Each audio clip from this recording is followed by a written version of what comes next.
In 2016, I said the following: "One point is so obvious I probably shouldn't have to note it, but will anyway. Big name Republicans didn't care as much about economic problems when Bush was at the helm.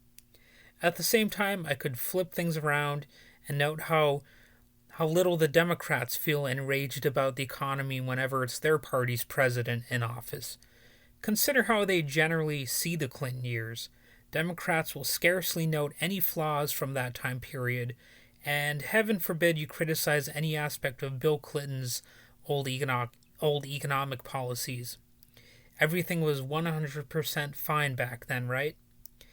And so, even as electoral conditions change, I'll likely keep putting my original assertion back into place.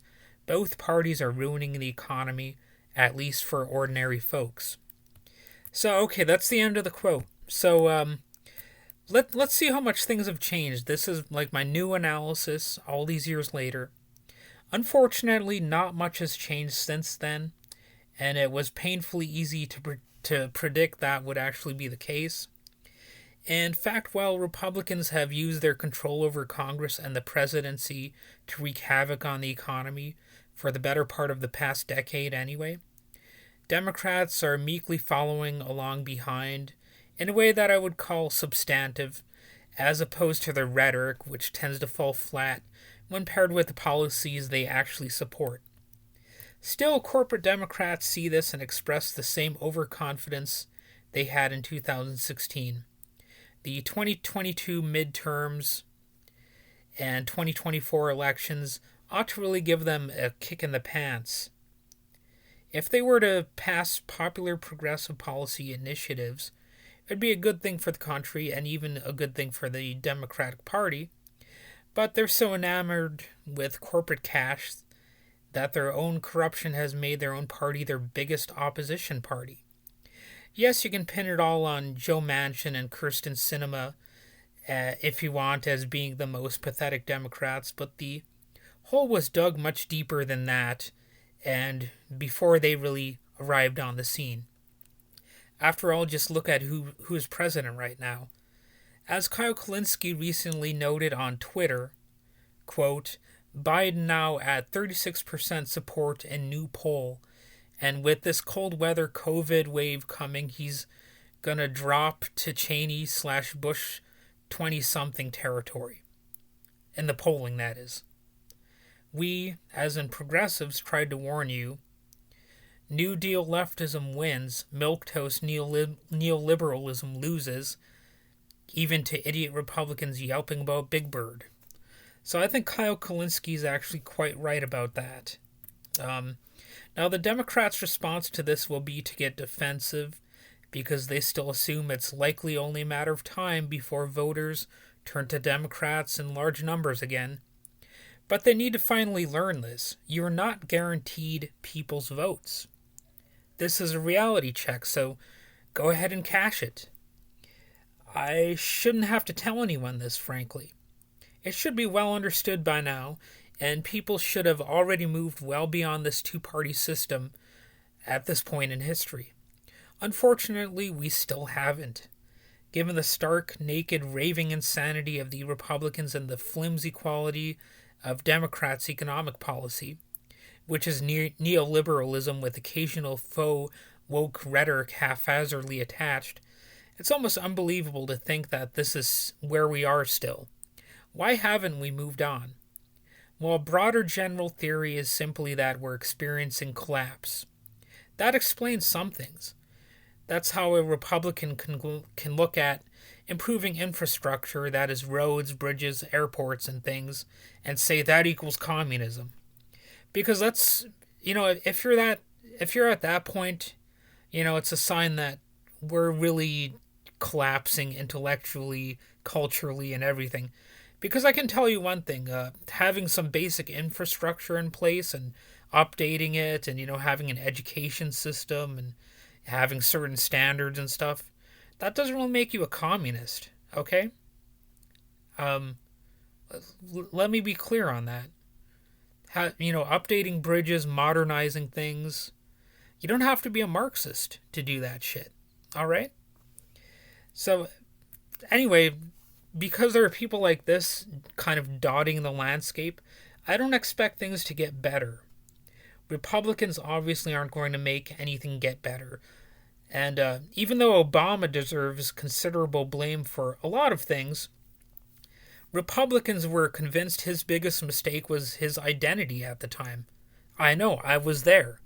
You know, the fact that he was born black and all that kind of stuff. They didn't like that. Again, I'm not saying that to be unfair. That was what was being made clear at the time. Donald Trump did his absolute best to raise concerns about Obama's birth certificate.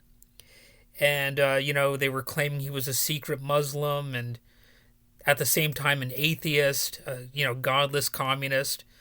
But at the same time, he was a Wall Street elitist. He was somehow all of those things jumbled up together. Because nothing has to make sense anymore. You can throw all those like a dartboard. You can just throw a bunch of darts and hit the label that you want to use at a given moment, and boom, there you go. That's your talking point. But anyway, Trump went on to suggest the so-called squad must also be, a bunch of wicked foreigners, even those who were born here. And Obama himself noted in an interview on Fox News, no less, that Nixon was more liberal than his administration. But none of that matters because of what he looked like at the time. Obamacare was labeled this extremist, radical, communist takeover, even though it was actually a very corporate-dominated plan, similar to what Mitt Romney implemented. And, Mitt Romney was the Republican candidate for the president. I mean, it seems people kind of forget that. They're kind of forgetting all of these details for whatever reason, because I guess they're stupid, long story short. So, what do the Democrats do to counter that kind of crap anyway? They go with Joe Biden, the same guy who eulogized Strom Thurmond. That's right, the guy the Democratic Party chose to address the issue of white supremacy and all these things they claim to care about. That guy eulogized Strom Thurmond. Let that sink in. I'm not trying to be mean to Joe Biden, but what would happen if it had been a Republican presidential candidate who eulogized Strom Thurmond? Would they ever stop talking about it? Would the Democrats ever, stop going after him for that? No. But, double standards are fun. Like a buddy of mine says, two standards are better than one. And of course, they still want to be pushing Hillary Clinton and people like her in charge, or any big Wall Street-backed candidate. And that's largely why the economic debate also seems to be over when it comes to big budget questions like the ever-increasing military spending and corporate bailouts. They'll criticize social spending and blah, blah, blah, but never the military. But who can even watch these debates without bitterly cringing anyway? I was just looking a little bit ago at the 2008 Obama-Clinton debate, where Charles Gibson, the ABC anchor, quoted Governor Cuomo's suggestion that, quote, "Look, fight it to the end. Let every vote be counted. You can test every delegate. Go at each other right till the end. Don't give an inch to one another. But pledge now that whichever one of you wins the contest, you'll take the other as your running mate, and that the other one will agree, if they lose, to take second place on the ticket." In other words, this Charles Gibson guy, the ABC anchor, thought it was just a dandy idea to mash the two candidates together as some Democratic Uber candidate, perhaps as a way of merging the old and the new. Ah. But of course, Obama didn't really bring enough new and exciting progressive ideas to the table, and I got to see some people that I know lose faith in Obama in real time. How exciting that was. So while Trump goes too far for the Democrats, I think Democrats seem to want someone like Bush as president every once in a while. Good old W. Might not even be extreme for them to have somebody like W, but they like having someone around like that so they can criticize him and fundraise off of him. Because Democrats enjoyed significant electoral fundraising benefits by framing elections around lesser of two evilism, and they've done that for a long time. In the process, you don't necessarily need clear-headed economic arguments around fiscal policy or how much power the people themselves should have over the economy and their own lives, which is the actual essence of liberalism, by the way. Instead, it's all about we might suck, but we're still better than that guy, in the other party. It all ends up looking like a game of good prez, bad prez. And, it's part of our continually sinking standards. We get crappier candidates to choose from each and every time. And I don't see that that's going to change in the near future. I wish it would, but there unfortunately is not very much reason to be optimistic. And the messaging from Democrats remains bad. In my lifetime, there was never a point where we didn't have a Republican Party that demonized public spending and inflating the deficit. But the Dems fall right into that debt trap and that deficit trap, seemingly never noting or particularly caring that the Republicans also support runaway spending, providing the money goes to the military budget and to certain megacorporations. The Democrats do mention that tax cuts increase the debt and the deficit, but they end up supporting a lot of the same tax cuts anyway, so it's kind of like a lost talking point. In the years after the financial crisis, Democrats, the 2008 financial crisis, and also the COVID financial crisis, Democrats need to change the subject away from party and personality to policy and philosophy. But doing that will require pushing the economy back into the hands of the people, which is not something the Democratic Party is designed to do. It's there to further corporatize the economy and militarize that corporatized economy while doing a lot of other Republican-esque things. That's why even without necessarily trying to be an anarchic leftist radical, I end up being there anyway. They push me back to this point, even if I try to be a pathetic conformist.